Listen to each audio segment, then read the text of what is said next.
ଯଶୋଦାର ପ୍ରାଣଧନ, ରାଧାର ଜୀବନ ଆଧାର, ଗୋପୀଜନଙ୍କର ବଲ୍ଲଭ, ମୁନିଜନଙ୍କର ରଞ୍ଜନକାରୀ, ଅସୁରମାନଙ୍କର ବୈରୀ, ସେଇ ନଟଖଟିଆ ମୟୂରଚୂଳିଆ କଳାକହ୍ନେଇଙ୍କ ଜନ୍ମାଷ୍ଟମୀ ଉପଲକ୍ଷେ ହାର୍ଦ୍ଦିକ ଅଭିନନ୍ଦନ। ଦେଖୁଛନ୍ତି ତ ସାଙ୍ଗମାନେ କେତେ ସାରା ରାଧା। କାଶ ସେ ପିଲାଦିନକୁ ପୁଣି ଥରେ ଫେରି ହୁଅନ୍ତା। ଆଜି ଜନ୍ମାଷ୍ଟମୀ, ଆଉ ସକାଳୁ ଉଠି ମୁଁ ଗାଧୁଆ ପାଧୁଆ ସାରି ପୁରା ରେଡ଼ି ହେଇଯାଇଛି ମନ୍ଦିର ଯିବା ପାଇଁ। କଳା ତୁଳସୀ ଏବଂ ଫୁଲ ବାଡ଼ିରୁ ନେଇ ଆସିଛି।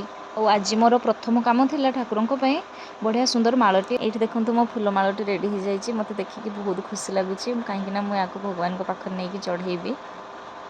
ଆଉ ଭଗବାନଙ୍କର ଅତି ପ୍ରିୟ ଭୋଗ ଦେଖିକି ଜାଣିପାରୁଥିବେ, ମୁଁ ତାକୁ ମଧ୍ୟ ଏଇଠି ରେଡ଼ି କରିକି ରଖି ନେଇଛି। କ'ଣ ପିନ୍ଧିବି ଭାବି ଟେନସନ୍ରେ ଥାଇ ପୁଣି ଶାଶୁମାଙ୍କ ପସନ୍ଦରେ ଏଇ ଶାଢ଼ୀ ପିନ୍ଧି ମୁଁ ରେଡ଼ି ହେଇଯାଇଛି। ମୁଁ କିପରି ଦେଖାଉଛି ମୋତେ ନିହାତି ଜଣେଇବେ। ତାପରେ ଆମେ ଚାଲିଲୁ ମନ୍ଦିର। ଆଉ ଏଇଠି ଭାଲୁ ବି ଦେଖନ୍ତୁ କେମିତି ମନ୍ଦିର ଯିବ ବୋଲି ଆଗୁଆ ମୋତେ ଲାଗୁଛି ଆଜି ମୁଁ ଭାରି ସୁନ୍ଦର ଦେଖାଉଛି। ଯାଇକି ଏବେ ଆମେ ମନ୍ଦିରରେ ପହଞ୍ଚିଗଲୁ। ଏଇ ଦେଖନ୍ତୁ ମନ୍ଦିରର ଦୃଶ୍ୟ। କିନ୍ତୁ ଆଜି ବଢ଼ିଆ କଥାଟିଏ ଶୁଣଉଛି, ବଂଶୀ ଏବଂ ଗୋପୀଙ୍କ ମଧ୍ୟରେ ବାର୍ତ୍ତାଳାପ।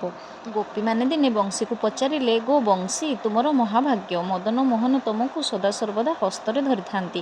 କେବଳ ସେତିକି ନୁହେଁ, ତୁମେ ତାଙ୍କ ଅମୃତ ଅଧରର ସ୍ପର୍ଶ ମଧ୍ୟ ପାଇପାରୁଛ। ବଂଶୀ କହିଲା, ସତେ ଯେ, ହେଲେ ଜାଣ, ଏଇ ସୌଭାଗ୍ୟ ପ୍ରାପ୍ତ ହେବା ପାଇଁ ମୋତେ ମୋର ମୂଳ ରୂପ ବାଉଁଶକୁ ହରାଇବାକୁ ପଡ଼ିଛି। ନିଜକୁ ସମ୍ପୂର୍ଣ୍ଣ ଆତ୍ମସମର୍ପଣ କରିପାରିଲେ ଯାଇ ମିଳିବ ଶ୍ରୀ ଗୋପାଳଙ୍କ ସାନ୍ନିଧ୍ୟ। ଏଇଠି ଠାକୁରଙ୍କ ଭୋଗ ଟିକେ ପାଇ ମୁଁ ପୁଣି ରୋଷେଇରେ ଲାଗି ପଡ଼ିଲି। ମୋର ତ ଆଜି ଫାଷ୍ଟିଂ, ଘର ଲୋକଙ୍କ ପାଇଁ ଅରୁଆ ରୋଷେଇ କରୁଥିଲି।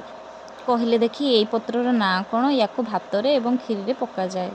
ଏତିକି ଭିତରେ ଆମର ଲଞ୍ଚ ସବୁ ପ୍ରିପେୟାର ହେଇଯାଇଛି। ଆଉ ସ୍ୱାମୀ ଏଇଠି ବସି ଗଲେଣି ଖାଇବେ ବୋଲି। ଚାଲିଲି ମୋ ଜିନିଷ ସବୁ ସାଇଜ୍ କରିକି ରଖିବି। ଏଇଠି ରହିଲି। ଜୟ ଜଗନ୍ନାଥ, ବାଏ।